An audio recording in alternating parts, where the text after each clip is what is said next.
President of the Republic of Burkina Faso for his kind invitation to this very important event, and also his kind invitations for me to visit this beautiful country of Burkina Faso. I would like also to thank also the organizers. I'd like to thank His Excellency, also Secretary Report, the Special Advisor to the President, for having also ITFC to be part of this really important forum. In the meantime, I would like also to extend my deep appreciation to all of you for being really coming to this beautiful country, Burkina Faso. I cannot really express my also thanks and appreciation for the warm welcome and hospitality that were extended to me and to my delegation since really since we arrived to this great country and to really see and meet this great people. I would like to say it's always a pleasure also to meet our colleagues from other international organizations to discuss and to reflect really and advance together pressing topics of interest to African sustainable development, such as, among other, private sectors development of the SMEs, and the transition to what is said, the green economy. In the IDB group, sustainable development of its member countries in Africa and also in ITFC is a very, very high priority. And we believe that sustainable development can only be achieved through active engagement with all stakeholders, from international organizations, governments, private sector, civil society, women and youth, to really debate on these topics. The Rebranding Africa surely is the unique platform to really gather here and share our experiences and share our lessons and to make it possible to work toward the sustainability in Africa.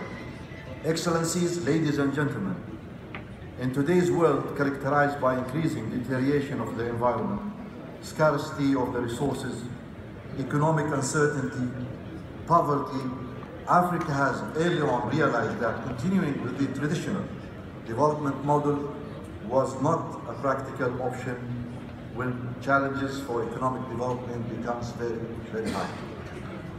With approximately 70% of the population in Africa are under the age of 30, and also estimated 11 million young people expected to join the labor market force, priority is to be given to adopt innovative solutions in its growth model. Among them, the transition toward an inclusive green economy in Africa, which represents a very unique opportunity to address these issues. The green economy, whose growth in income and employment is driven by environment-friendly industries that will enhance energy and resources efficiency, prevent losses of biodiversity and ecosystems, and reduce carbon emissions and pollution. Green economy integrates economics, social welfare and environmental policies, and focuses on new opportunities for economic growth. Excellencies, ladies and gentlemen, countries across the continent have been undertaking groundbreaking policy reform and green investment. We can note the promotion of energy efficiency in Egypt, the development of renewable energy export capacity in Ghana, the adoption of Morocco of the Green Plan in its own constitution, and the endorsement of Burkina Faso of the Green Economy Strategy in 2013. As we can see, the drive to create more sustainable growth through its truly embedded at the national level. Investing in the green economy offers tangible results, especially small and medium enterprises, for job creation. In Tunisia, for example, the 10-year program for solar thermal market development, what is it called, PROSOL, between 2005 and 2015, has led the creation of employment as 42 technology suppliers and 1,000 SMEs were registered in the country. Another notable example includes investment in the expansion of solar and wind capacity in Senegal that are projected to create between 7,000 and 30,000 additional jobs by the year 2035.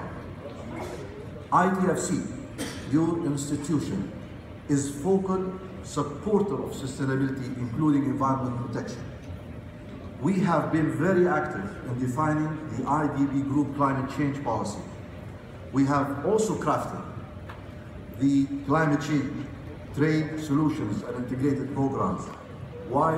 Because we want to support our member countries in the achievements of their national determined contributions, the NDCs, to the Paris Agreement.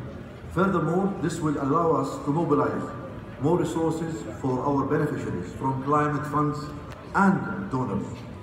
ITFC has been very much involved in all climate conferences of Paris since 2016, when we presented our first report on the contribution to the climate change and the contribution of trade and the role of trade to the COP22.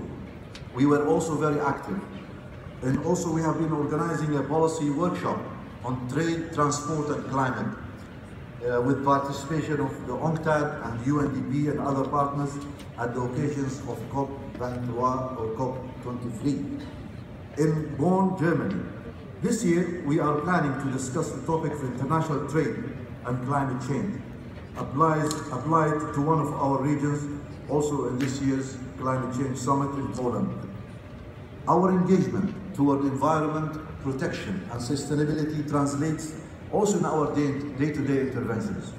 For instance, we have been working from the trade finance and trade development side on the sustainability, for example, of the cotton sector in Burkina Faso, in Cameroon, in Benin and Cote d'Ivoire, with more than $1.4 billion and also we have been supporting the groundnut sector in Senegal and Gambia for a total of $315 million. Excellencies, ladies and gentlemen, enormous sustainable and untapped resources exist in your beautiful continent of Africa. And also, especially for the renewable energy market, and more remains to be done, I am sure, to really make sure of using all these potentials. Africa receives almost all year long 325 days per year of sunlight, and also using only 7% of its hydroelectrical potentials. Less than 2% of its geothermal potentials of wind power is being tapped. Going forward,